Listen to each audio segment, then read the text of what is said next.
me to preach to you again. I feel truly blessed to be here, and I'm going to start out with a joke because it went over well last time. There was a little girl, and she was sitting in church as the preacher was preaching, and he was going on, and then she finally asked her mother, "Mom, if we give him the money now, will he let us go?" I'll try not to let that happen today. Let's bow our heads in prayer.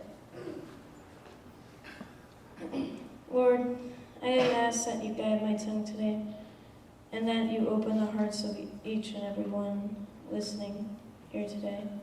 I ask that you fill this church with your Spirit and let us all leave here feeling the deepness of your love. I ask these things in Jesus' mighty name. Amen. My sermon today is about complaining. My mom thought this would be a great subject, so I can practice when I preach. Philippians 2:14 says, "Do everything without complaining or arguing, so that you may become blameless and pure children of God." Let's look at Philippians 2:5. Your attitude should be the same as Jesus Christ. What do you do when things go wrong? How do you react? Do you put on a positive attitude, or do you complain? We as a society complain all the time.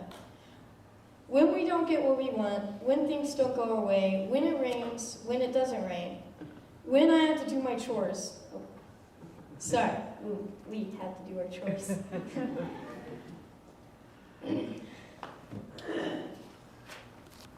Are we not thankful? An old proverb says, "I had no shoes and complained, till I met a man that had no feet." James 1, 2, and 3 says, "My brethren, count it all joy when you fall into various trials, knowing that the testing of your faith produces patience." We are so busy complaining about how bad things are for us, we don't look around to see that we have it pretty good compared to a lot of others. Another famous quote says, "You can complain because roses have thorns, or you can rejoice because thorns have roses." Stop looking at the negative and take the time to look for the positives. Remember, Philippians 2:14, "Do everything without complaining or arguing, so that you may become blameless and pure children of God." The word did not say do some things without complaining. It said do all things without complaining. Please turn to your neighbor and say, "All things." All things. I don't think you got it. Say it one more time. All things.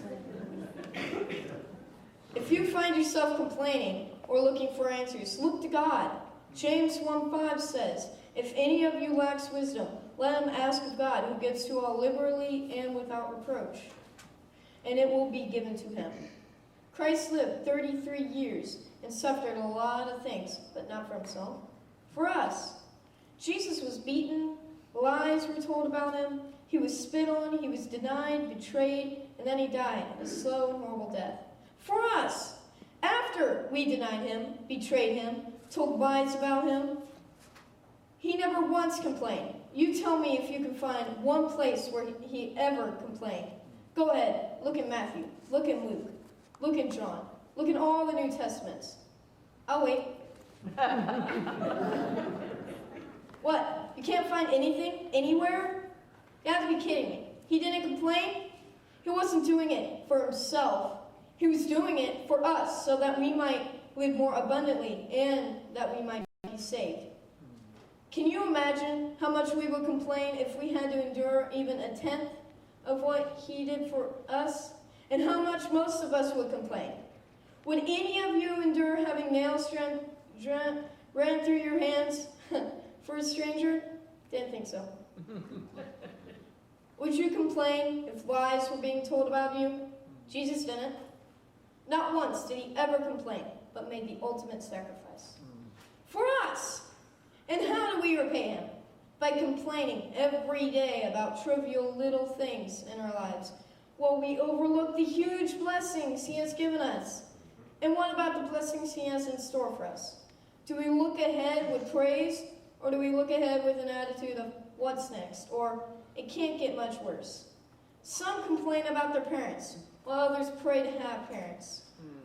The proverb I mentioned earlier, some complain because their shoes aren't Nikes, or while others are praying for shoes.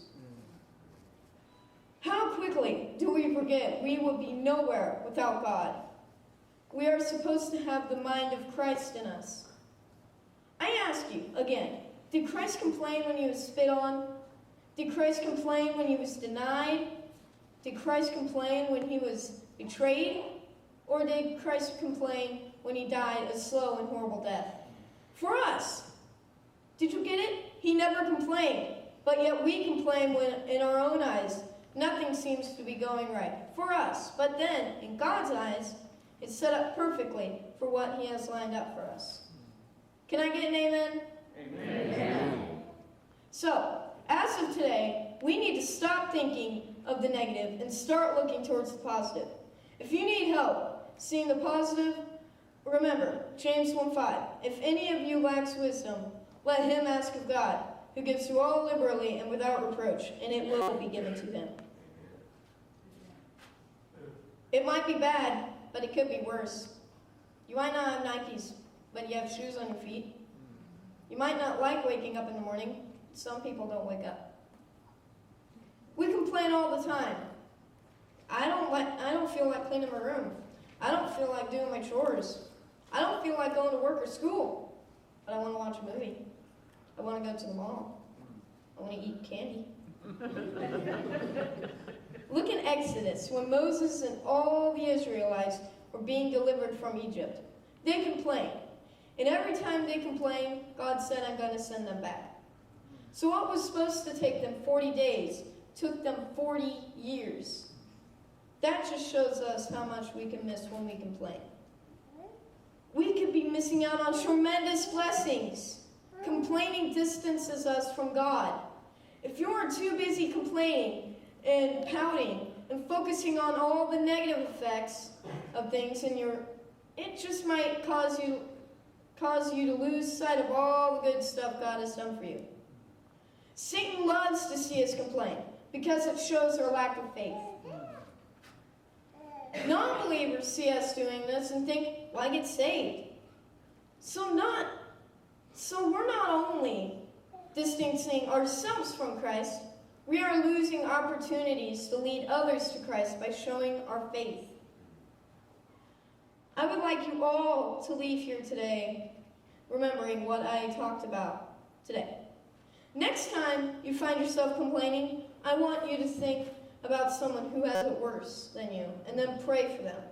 Then I want you to give God praise for your blessings, and ask him to guide you through your troubles. Let us bow our heads in prayer. Dear Lord, I wish that my message will get through to these amazing and kind people. Please, Lord, bless these people and let them have safe travels. I pray that the Lovitts make it home safely. I especially pray for Pastor Pat and Pastor Stone, because they have helped me understand the Lord and get a better understanding of faith. In Jesus' mighty name, amen. Now, I'm not done yet. I still have a joke to say. One afternoon, there was a little boy playing outside with his mother's broom as a horse. He was having a wonderful time until it started to get dark. He left the broom on the back porch. His mother was cleaning the kitchen when she realized her broom was missing. She asked her son about the broom, and he told her he left it on the back porch, and then she asked him to please go get it. Her son told his mom he was afraid of the dark and didn't want to go get it. His mother smiled and said, "The Lord is out there, and don't be afraid." Then the little boy opened the back door a little and said, "Lord, if you're out there, can you hand me the broom?" Thank you for letting me preach to you today. That is my sermon. Amen.